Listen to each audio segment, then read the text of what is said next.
Hello বন্ধুরা, আমি কুশাল আছি আপনাদের সঙ্গে। আজ খুবই ভয়ানক একটা এপিসোড হতে চলেছে, তাই আজকের এপিসোড একদম মিস করবেন না। আজ ঘটনা পাঠিয়েছে সমীর সেন কলকাতা থেকে। তার নিজের বন্ধুর সাথে ঘটে গেছে ঘটনাটি। যেভাবে লিখে পাঠিয়েছে সেইভাবেই পড়ে শোনাচ্ছি। ভুতুড়ে গল্প। আধার যখন ডাকে, কেউ জানে না কাকে। রাত যত গভীর হয়, পৃথিবীর কিছু কিছু জায়গা যেন মানুষের জন্য নয়, অন্য কারো হয়ে ওঠে। সেই জায়গাগুলো পাশ দিয়ে হেঁটে গেলে বুকের ভেতর কোনো অজানা কারণে ধকধক করে ওঠে। বাতাসে তখন এমন এক অদ্ভুত ভার নেমে আসে, যার কোনো গন্ধ নেই, কোনো রং নেই, অথচ তা অস্বীকার করাও যায় না। মনে হয় কেউ একজন খুব কাছে দাঁড়িয়ে আছে, কিন্তু তাকালেই দেখা যায় চারপাশে কেউ নেই। আমার বিশ্বাস, পৃথিবীর প্রত্যেকটি পুরনো জনপদেরই এমন একটা গল্প আছে, এমন একটা বাড়ি আছে যা সন্ধ্যার পর কেউ মুখে আনতে চায় না। দিনের আলোয় যেটা ভাঙা ইট, পাথরের স্তূপ, রাতের অন্ধকারে সেটাই হয়ে ওঠে মানুষের কল্পনার সবচেয়ে ভয়ঙ্কর রূপ। উড়িষ্যার রাউরকেল্লার কাছে কংসবাহাল ও তার ব্যতিক্রমও নয়। বছর খানেক আগে অফিসের কাজে রাউরকেল্লা গিয়েছিলাম।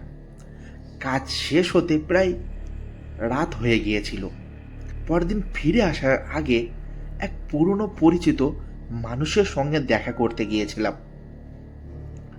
বহু বছর ধরে সে কংসবাহালাতেই ছিল। রাতের খাবারের পর আমরা দুজনে বারান্দায় বসে গল্প করছিলাম। তখন ছিল বর্ষাকাল।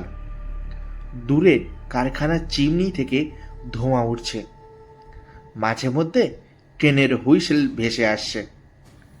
বৃষ্টির ফোঁটা টিনের চালের ওপর পড়ে শব্দ তুলে চলেছে। গরম চায়ের কাপ থেকে ধোঁয়া উঠছে ধীরে ধীরে।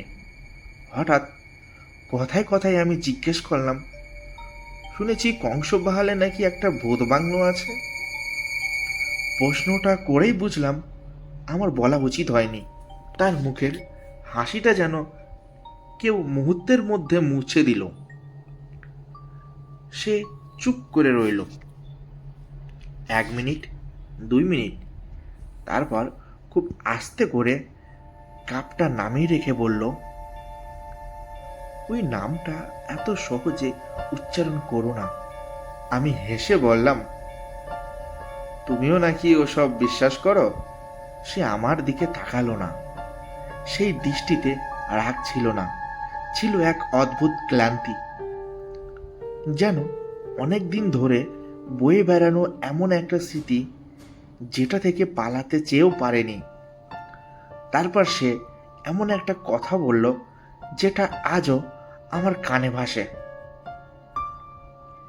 ভূতে বিশ্বাস করি কিনা জানি না, কিন্তু কিছু কিছু জায়গা রাতের পর মানুষের থাকা উচিত নয়। আমি বললাম, কেন? সে জানালার বাইরে তাকিয়ে রইল। বৃষ্টি তখন আরো বেড়েছে। হঠাৎ একটা বিদ্যুৎ চমকালো। এক মুহূর্তের জন্য পুরনো উঠোন আলোয় ভেসে উঠল। আবার সব অন্ধকার। সেই অন্ধকারের দিকে তাকিয়ে এসে বলতে শুরু করলো, আজও আমি জানি না সেদিন ঠিক কি দেখেছিলাম। শুধু এটুকু জানি, সেই রাতটার পর আমি আর কোনোদিন আগের মতো মানুষ হয়ে উঠতে পারিনি। আজ থেকে প্রায় 15 বছর আগের কথা। তখন আমি কংসাবাহালের একটা বড় কারখানায় কাজ করতাম। সেদিন টানা ওভারটাইম শেষ হতে হতে রাত 11:30 বেজে গিয়েছিল। কারখানার গেট থেকে বেরিয়ে দেখি প্রায় সবাই বাড়ি চলে গেছে। যে রাস্তা সারাদিন ট্রাক, মেশিন আর মানুষের শব্দে গমগম করত, সেই রাস্তাটা তখন যেন মৃতের মতো নিস্তব্ধ। কারখানা থেকে আমার বাড়ি যাওয়ার দুটো রাস্তা ছিল, একটা বড় রাস্তা আর একটা শর্টকাট। সেই শর্টকাটটাই চলে গেছে একটা পরিত্যক্ত বাংলোর সামনে দিয়ে। লোকজন ওটাকে ভূত বাংলো বলেই চিনত। আমি অবশ্য এসব কথাই বিশ্বাস করতাম না। রাস্তার মোড়ে চায়ের দোকানের বুড়ো কাকু তখন দোকান গোটাচ্ছিলেন। আমি বাইকে উঠতেই তিনি ডেকে বললেন, বাবা, আজ ওই রাস্তা দিয়ে যাস না।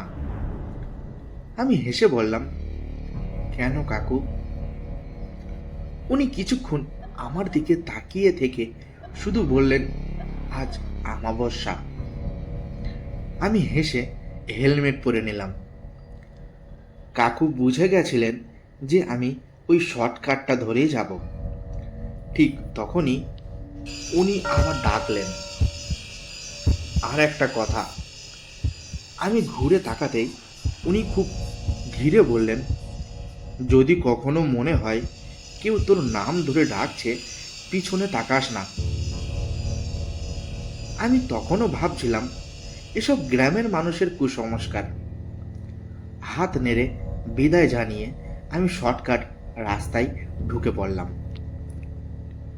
আমি জানতাম না কিছু রাস্তা শুধু গন্তব্যের দিকে নিয়ে যায় না, কিছু রাস্তা মানুষের জীবনটাকেই দুভাগ করে দেয়। একটা সেই রাস্তা ধরার আগে, আর একটা সেই রাস্তা থেকে ফিরে আসার পরে। আমি ধীরে ধীরে কারখানার আলো ছেড়ে অন্ধকারের দিকে এগোতে লাগলাম। প্রথমে রাস্তার দুধারে কয়েকটা ছোট ছোট দোকান ছিল, কোথাও কোথাও স্নিগ্ধ বাতি জ্বলছিল। তারপর এক সময় সেগুলোও পিছনে মিলিয়ে গেল। এখন সামনে শুধু কালো রাস্তা, দুপাশে বিশাল শাল, সেগুন আর ইউক্যালিপটাসের সারি। বাতাস লাগতেই পাতাগুলো একসঙ্গে নড়ে উঠছিল। সেই শব্দটা ঠিক বাতাসের শব্দ নয়, মনে হচ্ছিল অনেকগুলো মানুষ খুব আস্তে আস্তে নিজেদের মধ্যে ফিসফিস করে কথা বলছে। আমি একবার মাথা ঝাঁকিয়ে নিজেই বললাম, ভয় পাওয়ার কিছু নেই।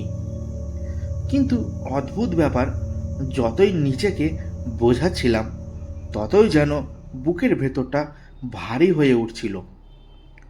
হঠাৎ লক্ষ্য করলাম চারপাশে একটাও শব্দ নেই। ঝিঝি পোকার ডাক নেই, ব্যাঙের ডাক নেই, এমনকি রাস্তার ধারে ঘুরে বেড়ানো কুকুরগুলোও নেই। সেই নিস্তব্ধতা ছিল স্বাভাবিক নীরবতা নয়, এমন নীরবতা যেখানে মনে হয় শব্দ করার অধিকার যেন কারও নেই।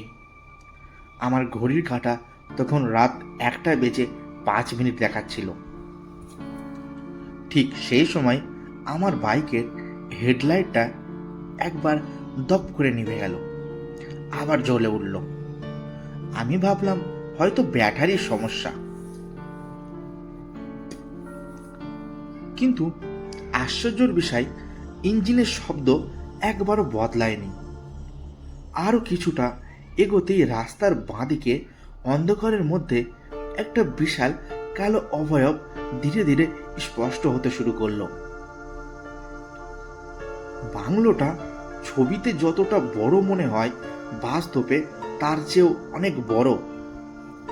ভাঙা বারান্দা, খসে পড়া চুন, জানালার কাঠগুলো অর্ধেক ঝুলে আছে। শতবর্ষী অশ্বত্থ গাছের শিকড় দেওয়াল ভেদ করে নেমে এসেছে। দূর থেকে মনে হচ্ছিল গাছগুলো যেন বাড়িটাকে জড়িয়ে ধরে শ্বাসরোধ করে মেরে ফেলেছে। আমি গতি একটু কমিয়ে দিলাম, কেন জানি না, চোখ সরাতে পারছিলাম না। ঠিক তখনই একটা বিদ্যুৎ চমকালো, মাত্র 1 সেকেন্ড। কিন্তু সেই 1 সেকেন্ডেই আমি দেখলাম বাংলোর উপরে বারান্দায় কেউ একজন দাঁড়িয়ে আছে। বিদ্যুৎ নিভে যেতেই আবার সব অন্ধকার। আমি সঙ্গে সঙ্গে ব্রেক কষলাম। হেলমেটের ভেতর নিজের নিঃশ্বাসের শব্দ শুনতে পাচ্ছিলাম। আবার তাকালাম, কেউ নেই। চোখের ভুল নিজেকেই বললাম, কিন্তু কথাটা বলার সময় আমার নিজের গলাতেই আত্মবিশ্বাস ছিল না। আমি আবার বাইক চালাতে শুরু করলাম, কিন্তু মাত্র 10-15 হাত এগোতেই হেডলাইটের আলো নিজে থেকেই বাংলোর দোতলায় একটা জানালার উপরে গিয়ে থেমে পড়ল। সেখানে একটা হলদেটে আলো জ্বলছে, অত্যন্ত খুব ক্ষীণ, যেন পুরনো দিনের কেরোসিনের লণ্ঠন। আমি অবাক হয়ে ভাবলাম, এই বাড়িতে আলো জ্বলবে কিভাবে? এখানে তো বিদ্যুতের সংযোগ বহু বছর আগে থেকে কেটে দেওয়া হয়েছে। কৌতূহল মানুষের সবচেয়ে বড় দুর্বলতা। আমি বাইকটা রাস্তার ধারে দাঁড় করালাম, ইঞ্জিন বন্ধ করলাম, আর সেই মুহূর্তেই বুঝলাম ইঞ্জিন বন্ধ হওয়ার পর পৃথিবী এত নীরব হতে পারে তা আমি আগে কখনো জানতাম না। নিজের হৃদস্পন্দনও শোনা যাচ্ছে। ধীরে ধীরে আমি বাংলোর দিকে এগোলাম। প্রথম পা, দ্বিতীয় পা এবং তৃতীয় পা, ঠিক তখনই উপরে কোথাও থেকে একটা শব্দ আসলো। আমি থেমে গেলাম। আবার শব্দ, যেন কেউ ভারী কাঠের মেঝেতে হাঁটছে। কিন্তু এই বাড়ির তো মেঝেই বহু বছর আগে ভেঙে পড়ে গেছে। তাহলে আমি গলা তুলে ডাকলাম, কে আছেন? কোনো উত্তর এলো না। কিন্তু হলদেটে আলোটা ধীরে ধীরে আরো উজ্জ্বল হয়ে উঠল, আর সেই আলোর সামনে একটা মানুষের ছায়া, স্থির, অচল, মাথা সামান্য কাত করা, যেন অনেকক্ষণ ধরেই সে নিচে দাঁড়িয়ে থাকা আমার দিকে তাকিয়ে আছে। আমার শরীরের সমস্ত লোম খাড়া হয়ে গেল। আমি আবার ডাকলাম, কে? এবারও কোনো উত্তর নেই, বরং ছায়াটা খুব ধীরে ধীরে, অসম্ভব ধীরে, মাথাটা আরো একটু কাত করল। মানুষের ঘাড় কি এতটা বাঁকতে পারে? আমার বুকের ভেতর কেমন একটা ঠান্ডা ব্যথা অনুভব করলাম। হঠাৎ আমার মনে পড়ল চায়ের দোকানের বৃদ্ধের কথা, যদি কেউ তোমার নাম ধরে ডাকে পিছনে তাকাবে না। ঠিক সেই মুহূর্তে আবার পেছন থেকে খুব শান্ত, খুব পরিচিত একটা গলা ভেসে এলো, অরিন্দম। আমি জমে গেলাম। এই গলাটা, এটা তো আমার মায়ের গলা। অসম্ভব, আমার মা তো 1000 কিলোমিটার দূরে, নিচের গ্রামে। আবার ডাক, অরিন্দম, একবার ফিরে তাকা। গলায় এমন মায়া, যেন স্নেহ, যে কোনো ছেলে এক মুহূর্ত না ভেবে ফিরে তাকাবে। আমার ডান কাঁধটা অজান্তেই নড়ে উঠল, মাথাটাও ঘুরতে শুরু করেছে। ঠিক তখনই আমার চোখ পড়ল সামনের ভাঙা জানলার কাঁচে। সেই কাঁচে আমি নিজের প্রতিচ্ছবি দেখতে পেলাম, আর আমার ঠিক পেছনে কেউ একজন দাঁড়িয়ে আছে। অস্বাভাবিক লম্বা, মুখটা দেখা যাচ্ছে না, কিন্তু দুটো হাত ধীরে ধীরে আমার কাঁধের দিকে বাড়িয়ে দিচ্ছে। আর সেই হাতের আঙুলগুলো মানুষের আঙুলের মতো নয়, অস্বাভাবিক লম্বা, কঙ্কালের মতো সরু, আর প্রতিটা নখ অন্ধকারও চকচক করছে। আমি বুঝতে পারলাম, যদি এখন সত্যিই পিছনে তাকাই, তাহলে হয়তো আর কোনোদিন সূর্যের আলো দেখতে পাবো না। চোখ বন্ধ করে শেষবারের মতো বাইকের দিকে দৌড় দিলাম। পিছনে কি ছিল আমি জানি না, জানার সাহসও করিনি। কিন্তু দৌড়াতে দৌড়াতে একটা জিনিস বারবার অনুভব করছিলাম, আমার পেছনে আরেক জোড়া পায়ের শব্দ। আমি যত জোরে দৌড়াচ্ছি, সেও ঠিক তত জোরেই হাঁটছে। আমি থামলে সেও থেমে যাচ্ছে। মনে হচ্ছিল আমার আর তার মাঝখানের দূরত্বটা কখনো কমছে না, আরও বাড়ছেও না, আবার বাড়ছেও না। যেন সে চাইলে এক মুহূর্তেই আমাকে ছুঁতে পারে, কিন্তু ইচ্ছে করেই ছুঁচ্ছে না। হয়তো আমার ভয়টাই সে উপভোগ করছিল। কাঁপতে কাঁপতে বাইকের কাছে পৌঁছে সেলফ স্টার্টে চাপ দিলাম। একবার, দুইবার, তিনবার, কিছুই হলো না। আমি তখন প্রায় কেঁদে ফেলেছি। ঠিক সেই সময় আমার ডান কানে একেবারে কাছে কে যেন খুব আস্তে করে বলল, এত তাড়াতাড়ি চলে যাচ্ছ? সেই নিঃশ্বাসটা ছিল বরফের মতো ঠান্ডা। মনে হচ্ছিল কেউ আমার ঘাড়ের কাছে মুখ এনে দাঁড়িয়ে আছে। আমি আর কিছু ভাবিনি, চোখ বন্ধ করেই আবার সেলফে চাপ দিলাম।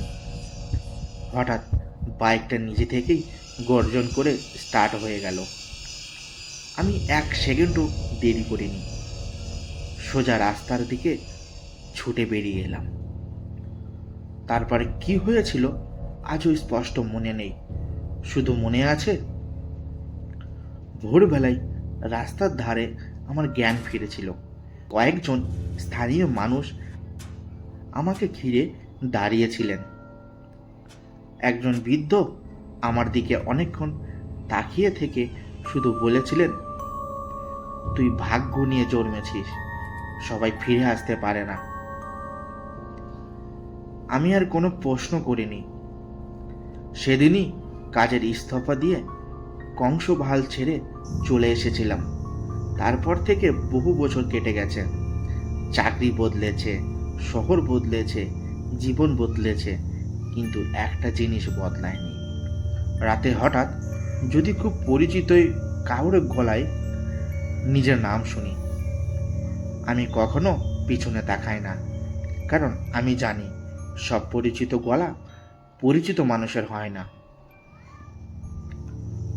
অনেক বছর পরে একদিন সাহস করে আবার গেছিলাম কংসাবহালের সেই বাংলোর সামনে গিয়ে দাঁড়িয়েছিলাম। দুপুরবেলা, রোদ ঝলমলের দিন, সব কিছু স্বাভাবিক। ভাঙা বারান্দা, খসে পড়া দেওয়াল, ঝোপঝাড়ে ঢাকা উঠোন। মনে হচ্ছিল যেন সেদিনের রাতটা কোনো দুঃস্বপ্ন ছিল। ঠিক তখনই পাশের গ্রামের এক বৃদ্ধ আমার কাছে এসে দাঁড়ালেন। আমি কিছু বলার আগেই তিনি জিজ্ঞেস করলেন, তুমি কি আগে কোনো দিন এখানে এসেছিলে? আমি অবাক হয়ে বললাম, হ্যাঁ, অনেক বছর আগে। বৃদ্ধ কিছুক্ষণ আমার চোখের দিকে তাকিয়ে রইলেন, তারপর খুব আস্তে বললেন, তাহলে ওরা তোমাকে চিনে রেখেছে। আমার বুকের ভেতরটা যেন ধক করে উঠল। আমি জিজ্ঞাসা করলাম, কারা? বৃদ্ধ আর কোনো উত্তর দিলেন না, শুধু বাংলোটার দিকে তাকিয়ে মাথা নত করলেন। আমি আর এক মুহূর্ত সেখানে দাঁড়াইনি। আজ এত বছর পর তোকে এই ঘটনাটা বললাম। তুইও বিশ্বাস কর বা না কর, সেটা সম্পূর্ণ তোর ব্যাপার। হয়তো সেদিনই সবটাই আমার ভ্রম ছিল, হয়তো আতঙ্ক আমার চোখকে ভুল দেখিয়েছিল, কিন্তু একটা প্রশ্নের উত্তর আমি আজও পাইনি। সেদিন বাড়ি ফিরে বাইকটা ধুতে গিয়ে দেখেছিলাম পিছনের সিটে কাদা মাখা দুটো হাতের ছাপ, এমনভাবে যেন কেউ পুরো রাস্তা জুড়ে আমার পেছনে বসেছিল। আমি নিজের হাতে সেগুলো মুছে ফেলে দিয়েছিলাম, দাগ চলে গিয়েছিল, কিন্তু আজও মাঝে মধ্যে গভীর রাতে বাইক চালানোর সময় হঠাৎ মনে হয় পিছনের সাসপেনশনটা যেন অকারণে একটু নেমে গেল। মনে হয় কেউ একজন চুপচাপ এসে বসেছে। সেই মুহূর্তে আমি আর কখনো রিয়ার ভিউ মিররে তাকাই না, কারণ কিছু প্রশ্নের উত্তর জানা মানুষের জন্য নয়, আর কিছু মুখ একবার দেখে ফেললে সেগুলো আর কোনোদিন ভুলে থাকা যায় না। আমি এতক্ষণ চুপ করে ওর কথা শুনছিলাম। বাইরে তখনও বৃষ্টি পড়ছে, চায়ের কাপের ধোঁয়াটা অনেক আগেই মিলিয়ে গেছে। আমি কিছুক্ষণ ওর মুখের দিকে তাকিয়ে থেকে আস্তে করে জিজ্ঞেস করলাম, তুমি তারপর আর কখনো জানার চেষ্টা করনি ওই বাংলোটা নিয়ে? কেন এমন হলো? ওখানে আসলে কি ঘটেছিল? ও অনেকক্ষণ কোনো উত্তর দিল না, শুধু জানলার বাইরের অন্ধকারের দিকে তাকিয়ে রইল। তারপর খুব ধীরে বলল, করেছিলাম। সেই ঘটনার প্রায় কয়েক মাস আমি রাতে ঘুমোতে পারতাম না। মাথায় শুধু একটা প্রশ্ন ঘুরত, আমি যেটা দেখেছিলাম সেটা কি ছিল। শেষবার যখন সেখানে গেছিলাম, একদিন সাহস করে সেই বৃদ্ধের কাছে গেলাম যে আমি বলেছিল তুই ভাগ্য নিয়ে জন্মেছিস, সবাই ফিরে আসতে পারে না। লোকটা তখন প্রায় 80-র কোঠায়, ছোটবেলা থেকে ওই এলাকাতেই মানুষ। আমি জিজ্ঞেস করলাম, তারপর? ও গভীর একটা নিঃশ্বাস ফেলল। বৃদ্ধ বলেছিলেন, ওই বাংলোটা আজকের নয়, ব্রিটিশ আমলের শেষ দিক থেকে এর নাম নিয়ে নানা কথা শোনা যায়। তখন নাকি এখানে একের পর এক অস্বাভাবিক মৃত্যু ঘটেছিল। কেউ হঠাৎ নিখোঁজ হয়েছে, কেউ কোনো কারণ ছাড়াই মারা গেছে। ঠিক কী ঘটেছিল সেটা কেউ নিশ্চিত বলতে পারে না। কিন্তু ওই ঘটনার পর থেকেই গ্রামের মানুষ বলতে শুরু করে, ওই জমিটার ওপর যেন একটা অদৃশ্য অভিশাপ নেমে এসেছে। ধীরে ধীরে বাড়িটা ফাঁকা হয়ে গেছে। যারা থাকতো তারা একে একে চলে যায়।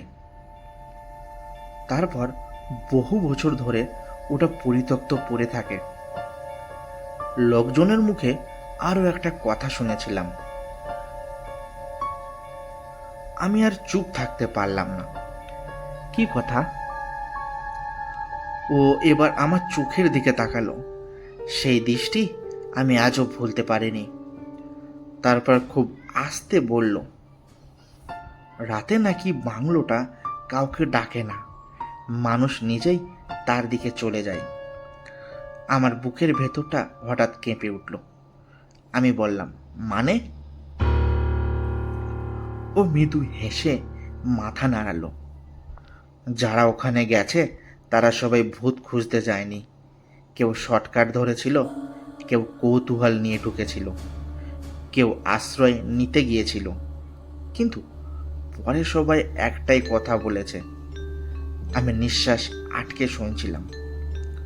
ও খুব নিচু গলায় বলল, বাংলোটা নাকি কাউকে ডাকে না, আগে মানুষের মনের ভেতর কৌতূহল জাগায়, তারপর মানুষ নিজেই সেখানে পৌঁছে যায়।